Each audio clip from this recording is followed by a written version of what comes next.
नमस्कार दोस्तों। आज की सच्ची कहानी गुजरात के सूरत शहर की है। सूरत के अठवा इलाके में 26 वर्षीय करण दीपक पटेल नाम का एक युवक अपनी मां सुनीता के साथ रहता था। वो गुजराती न्यूज़ पोर्टलों के लिए फ्रीलांस कंटेंट राइटर और फोटोग्राफर का काम करता था। काम के चलते उसके घर आने जाने का कोई निश्चित समय नहीं होता था, लेकिन जब भी उसे देर हो जाती थी तो वो अपनी मां सुनीता को फ़ोन करके ज़रूर बता देता था कि वो कितने बजे तक घर पहुंचेगा। उस दिन भी वो रोज की तरह सुबह काम के लिए घर से निकला था, मगर उस रात वो वापस नहीं लौटा। जब काफी देर हो गई और उसका कोई मैसेज या कॉल नहीं आया तो मां सुनीता ने उसे फोन मिलाया, लेकिन फोन स्विच ऑफ आ रहा था। करण जिस पेशे में था उसमें फोन बंद होना या देर से घर लौटना कोई नई बात नहीं थी, इसलिए उस समय सुनीता ने ज्यादा ध्यान नहीं दिया। लेकिन जब रात के 12 बज गए तो सुनीता को बेचैनी होने लगी। उसने फिर से बेटे का नंबर मिलाया, मगर फोन अब भी बंद था। देर तो पहले भी कई बार हो जाती थी, लेकिन फोन लगातार बंद रहना पहले कभी नहीं हुआ था। ऐसे में सुनीता की चिंता बढ़ना स्वाभाविक था। उसे चैन नहीं मिला तो वो रात में ही बेटे की तलाश में घर से बाहर निकल गई। उसने आस पड़ोस और अपनी कॉलोनी में रहने वाले करण के सभी दोस्तों से पूछताछ की। इसी दौरान करण के एक दोस्त रोहन ने बताया कि रात करीब 8:30 बजे वो करण से मिला था, लेकिन उसके बाद वो कहाँ गया इस बारे में उसे कोई जानकारी नहीं थी। सुनीता ने इसके बाद अपने रिश्तेदारों और जान पहचान वालों को भी फोन करके करण के बारे में पूछा, लेकिन कहीं से भी कोई सुराग नहीं मिला। ये सब सुनकर सुनीता बुरी तरह घबरा गई। उसे किसी अनहोनी का डर सताने लगा। उसकी भूख प्यास जैसे खत्म हो गई थी। दिमाग में अजीब अजीब ख्याल आने लगे थे। हर छोटी सी आवाज पर वो चौकन्नी हो जाती और तुरंत दरवाजे की तरफ भागती, लेकिन जब बाहर कोई नजर नहीं आता तो मायूस होकर वापस अंदर चली जाती। बेटे के लौट आने की उम्मीद में सुनीता ने पूरी रात किसी तरह काटी। सुबह होते ही वो अपने परिवार के साथ वराछा पुलिस स्टेशन पहुंची और पुलिस अधिकारी को पूरी बात बताकर करण पटेल की गुमशुदगी की रिपोर्ट दर्ज करवाई। ये घटना 12 फरवरी 2016 की थी। रिपोर्ट दर्ज होते ही पुलिस ने वायरलेस के जरिए ये सूचना अन्य थानों तक पहुंचा दी। अगले दिन यानी 13 फरवरी 2016 की सुबह करीब 10:30 बजे सूरत के उपनगर उधना स्थित पांडेसरा पुलिस स्टेशन के सीनियर इंस्पेक्टर हर्षद पटेल को एक राहगीर का फोन आया। उस व्यक्ति ने बताया कि उधना मगदला रोड पर जीआईडीसी एरिया के पास एक सुनसान जगह पर एक अज्ञात युवक की लाश पड़ी हुई है। सूचना मिलते ही पांडेसरा पुलिस स्टेशन के सीनियर इंस्पेक्टर हर्षद पटेल ने अपने उच्च अधिकारियों को जानकारी दी और कंट्रोल रूम को सूचित करने के बाद वो अपनी टीम के साथ तुरंत घटनास्थल के लिए रवाना हो गए। घटनास्थल थाने से करीब 1.5 किलोमीटर की दूरी पर था, इसलिए पुलिस को वहां पहुंचने में ज्यादा समय नहीं लगा। इस बीच इलाके में खबर फैल चुकी थी और वहां लोगों की भारी भीड़ जमा हो गई थी। पुलिस ने भीड़ को नियंत्रित कर मौके से हटाया और फिर घटनास्थल का बारीकी से निरीक्षण शुरू किया। लाश को ध्यान से देखने के बाद पुलिस ने आसपास मौजूद लोगों से उसकी पहचान कराने की कोशिश की, लेकिन कोई भी व्यक्ति मृतक को पहचान नहीं सका। इससे ये स्पष्ट हो गया कि मृतक उस इलाके का रहने वाला नहीं था। संभवतः हत्यारों ने उसे किसी अन्य स्थान से लाकर यहां उसकी हत्या की थी। मृतक के सिर और गर्दन पर किसी नुकीले और तेज धार हथियार से किए गए गहरे घाव पाए गए थे। सीनियर इंस्पेक्टर हर्षद पटेल मौके की जांच कर रहे थे और लोगों से पूछताछ कर रहे थे कि तभी सूचना पाकर क्राइम ब्रांच के joint police commissioner Rajesh Desai अपनी टीम के साथ घटनास्थल पर पहुंच गए। सभी अधिकारियों ने स्थानीय पुलिस के साथ मिलकर घटनास्थल का गहराई से निरीक्षण किया। इंस्पेक्टर हर्षद पटेल ने आवश्यक कार्यवाही पूरी करने के बाद शव को पोस्टमार्टम के लिए सूरत सिविल अस्पताल भेज दिया। उन्होंने मृतक के कपड़ों की तलाशी ली और उन वस्तुओं को सबूत के तौर पर सील कर अपने कब्जे में ले लिया। इसके बाद वो अपनी टीम के साथ थाने लौट आए। थाने पहुंचते ही उन्होंने मृतक की पहचान की प्रक्रिया शुरू कर दी, क्योंकि जब तक उसकी पहचान नहीं होती जांच को आगे बढ़ाना मुश्किल था। दूसरी ओर क्राइम ब्रांच यूनिट 2 के सीनियर इंस्पेक्टर मयंक त्रिवेदी अपने सहयोगियों के साथ मामले की गहराई से जांच और रणनीति बनाने में जुटे थे। वहीं क्राइम ब्रांच के वरिष्ठ अधिकारी भी लगातार इस केस पर नजर बनाए हुए थे। Additional police commissioner Kiran Chaudhary को जब ये लगा कि मृतक की पहचान करना आसान नहीं होगा, तो उन्होंने उसकी तस्वीर सोशल मीडिया पर जारी कर दी, ताकि कोई व्यक्ति उसे पहचान सके और पुलिस को कोई सुराग मिल सके। इसका परिणाम जल्द ही सामने आ गया। जैसे ही मृतक की तस्वीर सोशल मीडिया पर वायरल हुई, वैसे ही एक स्थानीय गुजराती न्यूज़ पोर्टल के रिपोर्टर ने उसे पहचान लिया। उसने तुरंत क्राइम ब्रांच यूनिट 2 के सीनियर इंस्पेक्टर मयंक त्रिवेदी को जानकारी दी कि मृतक का नाम करण दीपक पटेल है, जो सूरत के अठवा इलाके में रहता था।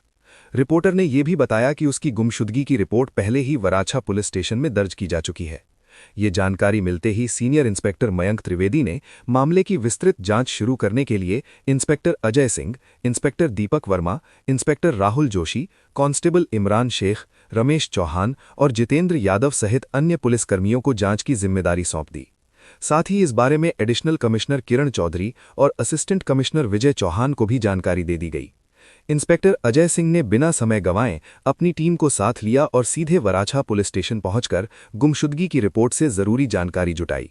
इसके बाद वे मृतक करण पटेल के घर पहुंचे। जब उन्होंने मृतक की तस्वीर उसकी मां सुनीता पटेल को दिखाई तो वो फोटो देखते ही स्तब्ध रह गई। कुछ ही पलों बाद वो जोर जोर से रोने लगी और अपने बेटे का नाम पुकारते हुए बिलखने लगी। जांच अधिकारियों ने किसी तरह उसे संभाला, ढांढस बंधाया और समझाया कि उन्हें शव की पहचान के लिए सिविल अस्पताल जाना होगा। वहां शव की पुष्टि होते ही पुलिस का आधा काम आसान हो गया। अब यह स्पष्ट हो चुका था कि मृतक करण पटेल ही है। लेकिन अब सबसे बड़ा सवाल था, उसकी हत्या किसने और क्यों की? हालांकि ये उलझन ज्यादा देर तक नहीं रही। क्राइम ब्रांच की टीम ने जल्द ही इस रहस्य को सुलझाने के लिए करण की मां सुनीता से विस्तार से पूछताछ करने का निर्णय लिया। जब उससे करण के बारे में पूछा गया तो उसने बताया कि उसका किसी से कोई झगड़ा नहीं था, ना ही उस पर कोई कर्ज था और ना ही उसका कोई दुश्मन था। सभी के साथ उसके संबंध सामान्य थे। ये जानकारी मिलने के बाद क्राइम ब्रांच के अधिकारियों ने सुनीता से करण के दोस्तों और रिश्तेदारों के नाम, पते और मोबाइल नंबर नोट कर लिए। लेकिन इन जानकारियों से भी कोई खास सुराग हाथ नहीं लगा। अब जांच टीम के पास सिर्फ एक ही रास्ता बचा था, करण के मोबाइल की कॉल डिटेल रिकॉर्ड CDR निकलवाना। जब कॉल डिटेल्स की जांच की गई तो कई नंबर सामने आए। इनमें से एक नंबर पर पुलिस की नज़र टिक गई। ये नंबर करण के पड़ोसी और उसके करीबी दोस्त रोहन का था, जिससे वो अपनी गुमशुदगी से कुछ घंटे पहले मिला था। रोहन सिटी लाइट इलाके के पास एक प्राइवेट बिल्डिंग में कार ड्राइवर के तौर पर काम करता था। जब क्राइम ब्रांच ने उसकी पूरी जानकारी जुटाई तो पता चला कि वो लंबे समय से वहीं काम कर रहा था। 15 फरवरी 2016 को क्राइम ब्रांच ने उसे हिरासत में लिया। ऑफिस में लाकर जब उससे करण पटेल की हत्या के बारे में पूछताछ की गई तो शुरुआत में वो खुद को इस मामले से पूरी तरह अनजान बताता रहा। लेकिन अधिकारियों के लगातार सवालों के आगे वो ज्यादा देर तक टिक नहीं पाया। आखिरकार उसने अपना जुर्म कबूल कर लिया और हत्या में शामिल अपने साथियों के नाम और पते भी बता दिए। रोहन ने जो कहानी बताई वो बेहद चौंकाने वाली थी। इसे सुनकर हर कोई हैरान रह गया। करीब 32 साल का रोहन वर्मा सूरत के अठवा इलाके की एक पुरानी कॉलोनी में अपने परिवार के साथ रहता था। उसके पिता का नाम महेश वर्मा था। परिवार में माता पिता और 2 बहनें थीं। पिता भी कार ड्राइवर थे। घर की आर्थिक स्थिति कमजोर होने के कारण रोहन की पढ़ाई बीच में ही छूट गई थी। जब वो बड़ा हुआ तो उसके पिता ने उसे ड्राइविंग सिखाई और लाइसेंस बनवाया। बाद में अपने एक जान पहचान वाले व्यापारी के यहाँ, जो सिटी लाइट इलाके में रहता था, उसे नौकरी दिलवा दी। वो व्यापारी रोहन पर काफी भरोसा करता था और उसे अपने बेटे जैसा मानता था। जब भी वो बाहर जाता अपनी कार की जिम्मेदारी रोहन को सौंप देता था। जिस कॉलोनी में रोहन रहता था उसी में करण पटेल भी अपनी मां के साथ रहता था। वहीं पर नेहा नाम की एक महिला भी अपने परिवार के साथ रहती थी। नेहा का परिवार आर्थिक रूप से कमजोर था। उसके पति की आमदनी बहुत कम थी। शादी के बाद जब वो अपने ससुराल आई तो वहां की स्थिति काफी खराब थी। लेकिन नेहा मेहनती और समझदार थी। उसने अपनी मेहनत से घर की हालत सुधारनी शुरू की। परिवार का सहारा बनने के लिए उसने होम फूड सर्विस का काम शुरू किया। वो अपने घर पर खाना बनाकर आसपास के ऑफिस और दुकानों में पहुंचाने लगी। नेहा जितनी खूबसूरत थी उतनी ही मिलनसार और बातूनी भी थी। उसने सरकारी स्कूल से 8वीं तक पढ़ाई की थी, लेकिन उसमें आत्मविश्वास भरपूर था। वो हर किसी से खुलकर बात करती थी और अपनी मीठी बोली से लोगों को जल्द ही अपना बना लेती थी। उसकी हंसी और बात करने का तरीका इतना आकर्षक था कि जो भी उससे मिलता उससे प्रभावित हुए बिना नहीं रहता। जब नेहा शादी के बाद इस कॉलोनी में आई तो कुछ ही समय में रोहन का ध्यान उसकी तरफ जाने लगा। धीरे धीरे वो उसे पसंद करने लगा। वो हर वक्त उसी के बारे में सोचता रहता था।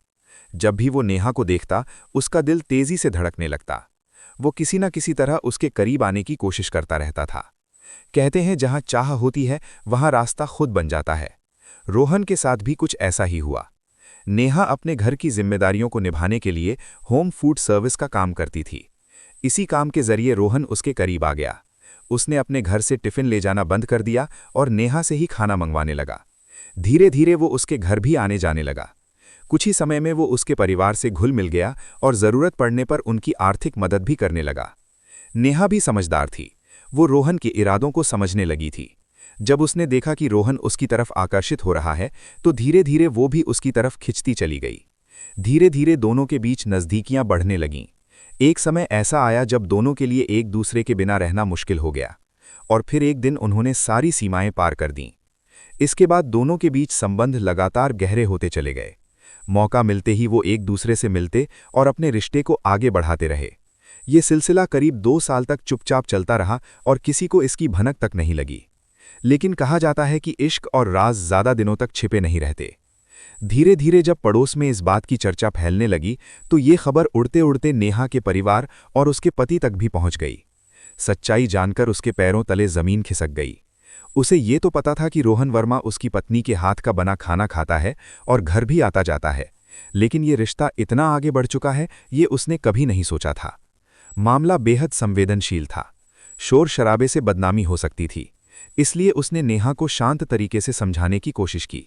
लेकिन नेहा ने उसकी बातों को समझने के बजाय उल्टा गुस्से में आकर पूरे घर में हंगामा खड़ा कर दिया।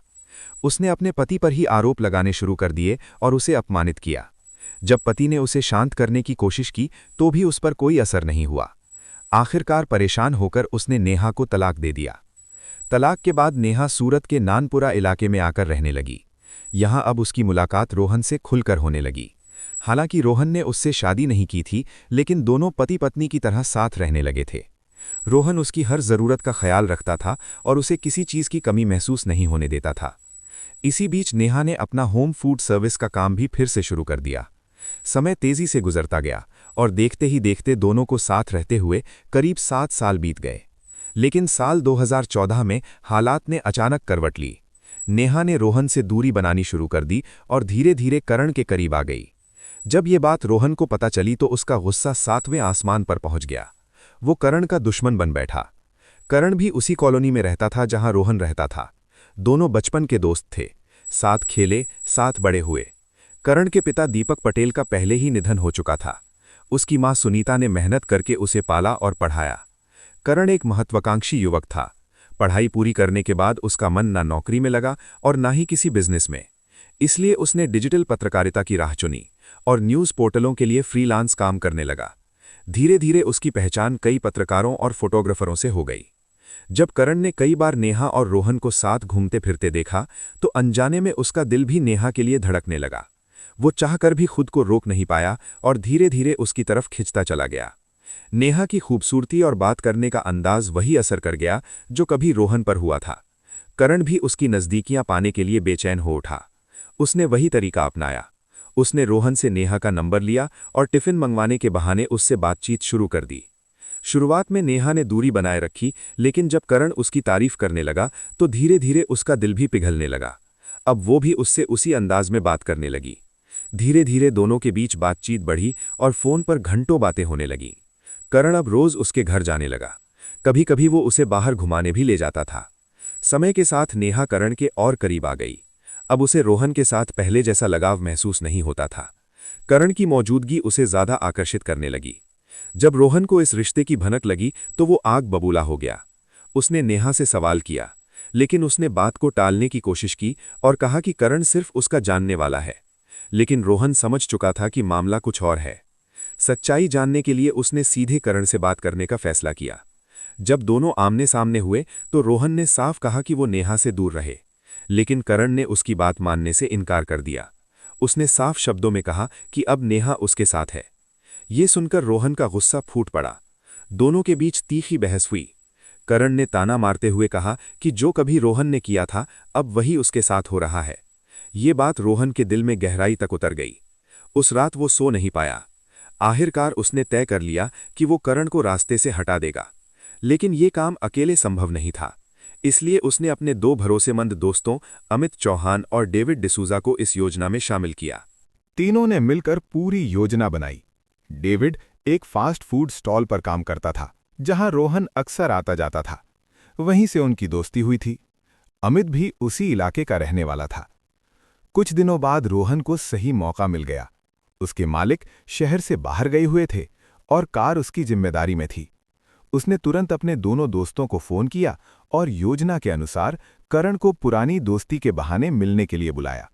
जब करण वहां पहुंचा तो रोहन ने मुस्कुराकर उसका स्वागत किया और उसे अपनी कार में बैठा लिया। बातचीत के दौरान डेविड जूस लेकर आया, जिसमें पहले से नशे की दवा मिलाई गई थी। करण ने बिना शक किए जूस पी लिया। कुछ ही देर में उस पर असर होने लगा और वो सुस्त पड़ गया।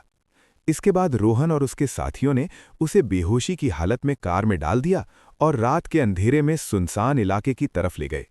वहां पहुंचकर उन्होंने उसे नीचे उतारा और एक सुनसान जगह पर ले जाकर उस पर तेज धार हथियार से हमला कर दिया। वार इतना घातक था कि करण वहीं गिर पड़ा। इसके बाद तीनों ने उसकी जेब से मोबाइल, पहचान पत्र और अन्य सामान निकाल लिया ताकि उसकी पहचान ना हो सके। फिर वे मौके से फरार हो गए। उन्हें लगा कि उनका राज कभी सामने नहीं आएगा, लेकिन उनकी ये सोच पूरी तरह गलत साबित हुई। कुछ ही घंटों बाद वहां से गुजर रहे एक राहगीर ने उस युवक की लाश देखी और तुरंत पांडेसरा पुलिस को सूचना दे दी। पुलिस मौके पर पहुंची और शव को अपने कब्जे में लेकर जांच शुरू कर दी। जांच आगे बढ़ी तो धीरे धीरे पूरे मामले का सच सामने आने लगा। क्राइम ब्रांच ने रोहन वर्मा के साथ उसके दोनों साथियों अमित चौहान और डेविड डिसूजा को गिरफ्तार कर लिया। जब ये खबर नेहा तक पहुंची तो वो स्तब्ध रह गई। उसे समझ ही नहीं आया कि जिस रिश्ते को वो अपने तरीके से जी रही थी वही इतना खतरनाक मोड़ ले लेगा। क्राइम ब्रांच ने रोहन वर्मा, अमित चौहान और डेविड डिसूजा से गहन पूछताछ की।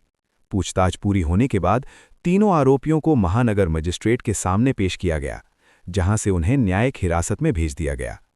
फिलहाल तीनों आरोपी जेल में बंद हैं और अपने किए की सजा का इंतजार कर रहे हैं।